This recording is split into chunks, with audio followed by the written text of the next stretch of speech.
6 million prisoners of war were taken by German forces on the Eastern Front alone. Half of them died. Viewer discretion is advised. This video contains disturbing content.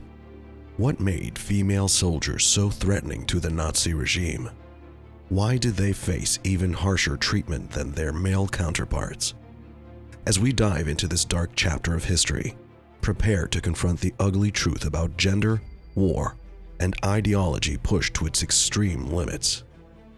Starvation, execution, abuse. Women were often the primary targets. Subscribe to Darker Days, where we uncover history's darkest moments. We reveal the truth about the past and honor those who lost their lives to humanity's worst side. The Night Witches, from heroes to prisoners. In the dark skies over Nazi-occupied Europe, a group of fearless women struck terror into the hearts of German soldiers. These were the Night Witches, members of the 588th Night Bomber Regiment, an all-female Soviet air unit that played a crucial role in World War II. Their story is one of extraordinary courage, innovative tactics, and ultimately unimaginable suffering. Formed in late 1941, the Night Witches were primarily young volunteers, many still in their teens or early 20s. Driven by patriotism and a desire to defend their homeland, these women would soon become one of the most feared units in the Soviet Air Force. Their nickname, bestowed upon them by terrified German soldiers, came from their unique and ingenious bombing tactics. Flying outdated Polikarpov Po-2 biplanes from the 1920s, the Night Witches transformed their apparent disadvantage into their greatest strength. These slow, fabric-covered aircraft were nearly invisible to German radar, allowing the women to approach their targets under the cover of darkness like ghosts in the sky. As they neared their objectives, the Night Witches would cut their engines, gliding silently towards their targets. The only sound German soldiers heard was a soft whooshing noise, reminiscent of a witch's broomstick sweeping through the air. This eerie silence, followed by the sudden explosion of bombs, left a lasting psychological impact on the enemy forces. The effectiveness of the Night Witches was staggering. Over the course of the war, they flew approximately 30,000 missions, dropping more than 3,000 tons of bombs on Nazi positions. Their first mission, on June 28, 1942, targeted the headquarters of invading German forces on the Eastern Front, marking a pivotal moment in the inclusion of women in combat roles. The psychological warfare waged by the Night Witches was so effective that the German military struggled to comprehend and counter their tactics.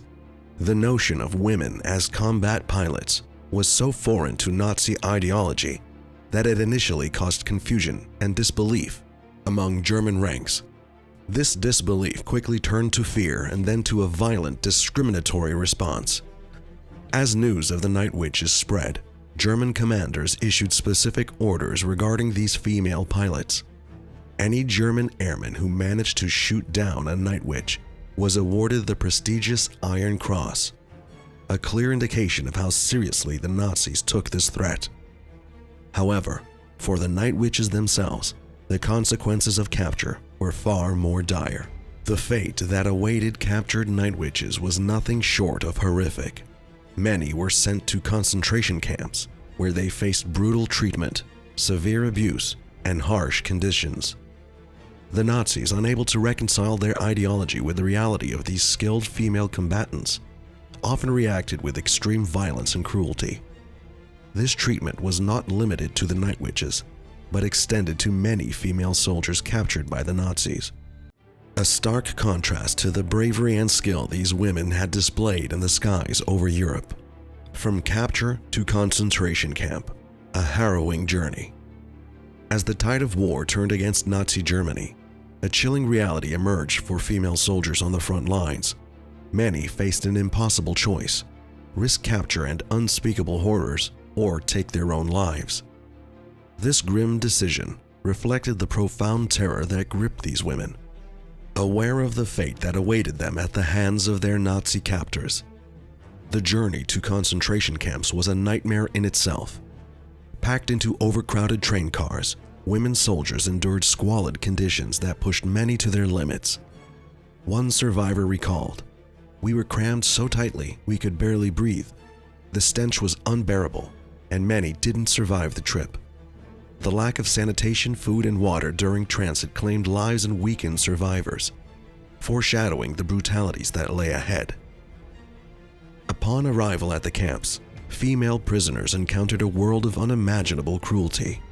The shock of Nazi soldiers encountering armed women in combat roles had bred a particularly vicious response. Field Marshal Gunther von Kluge's order to execute female combatants exemplified the Nazi regime's brutality and set the tone for their treatment, marking women as targets for extreme violence and degradation. The concentration camp system presented unique challenges for women prisoners. Survivor accounts paint a horrifying picture of sexual violence and exploitation. An eyewitness reported, "The guards treated women like animals, worse than animals. The abuse was constant and merciless. These women who had fought bravely for their countries now found themselves subjected to the basest forms of human cruelty." Nazi guards employed a range of psychological tactics to break the spirit of female prisoners. They sought to strip away their dignity and sense of self, using humiliation as a weapon. Women were often forced to stand naked for hours during roll calls, regardless of weather conditions. The guards took sadistic pleasure in tormenting their captives, leaving deep emotional scars on those who survived. Despite the overwhelming odds, instances of resistance among female prisoners were documented. These acts of defiance ranged from small acts of sabotage to clandestine communication networks. Some women managed to smuggle messages or supplies to fellow prisoners, while others found ways to subtly undermine their captors' efforts. The mortality rates for women in Nazi concentration camps were staggering. Many succumbed to malnutrition, disease, and the harsh conditions of imprisonment. The systematic neglect and brutality faced by female POWs meant that a significant number did not survive to see liberation. Those who did often carried physical and emotional scars that would haunt them for the rest of their lives. The concentration camp system was designed to dehumanize and destroy its victims, and women prisoners faced this onslaught with few resources and little hope of rescue. The guards and administrators responsible for these atrocities operated with a level of cruelty that defies comprehension, viewing their captives not as fellow human beings, but as subhuman entities to be exploited and discarded at will. The faces of evil, female Nazi guards and their victims. Among the ranks of Nazi concentration camp guards, a chilling truth emerged. Some of the most brutal were women themselves. These ordinary women transformed into monsters capable of inflicting unspeakable horrors on their own gender. The story of Irma Gries and her fellow female SS guards reveals a darkness in human nature that continues to haunt us to this day. As the Nuremberg trials would later reveal, known as the Beautiful Beast of Bergen-Belsen, became one of the most infamous female Nazi guards. Born in 1923 to a rural German family, Gries's background offered no hint of the cruelty she would later unleash. At just 19 years old, she volunteered for service in Nazi concentration camps, quickly rising through the ranks due to her sadistic efficiency. Her transformation from a seemingly normal young woman to a ruthless torturer exemplified the twisted ideology that produced such cruelty. The Nazi regime's training and indoctrination of female SS personnel was designed to strip away empathy and instill a sense of racial superiority. These women were taught to view prisoners as subhuman, deserving of punishment and extermination. This conditioning contributed to their ruthlessness, allowing them to commit increasingly brutal acts without remorse. The methods employed by female guards like Gries were particularly horrifying. They often used their femininity as a weapon, catching prisoners off guard with sudden bursts of violence. Gries wore heavy boots for kicking prisoners and carried a whip made of cellophane-covered electric wire, flogging women until their skin split open.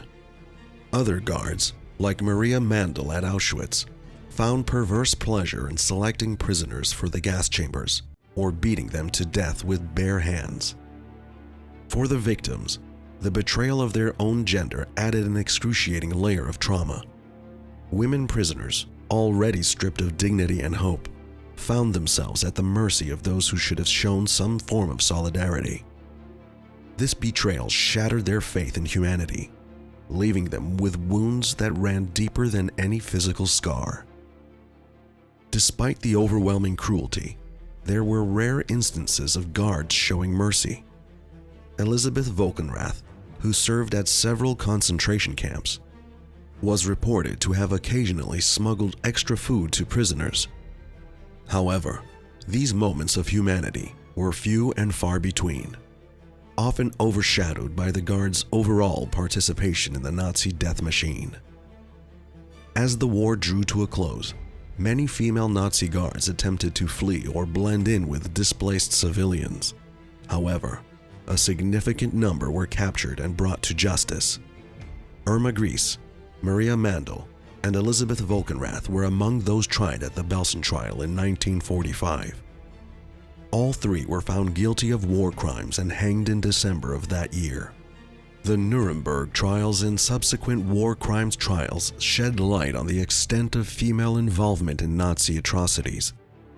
The world was forced to confront the unacceptable truth that women were not only victims of the war, but also willing perpetrators of some of its worst crimes.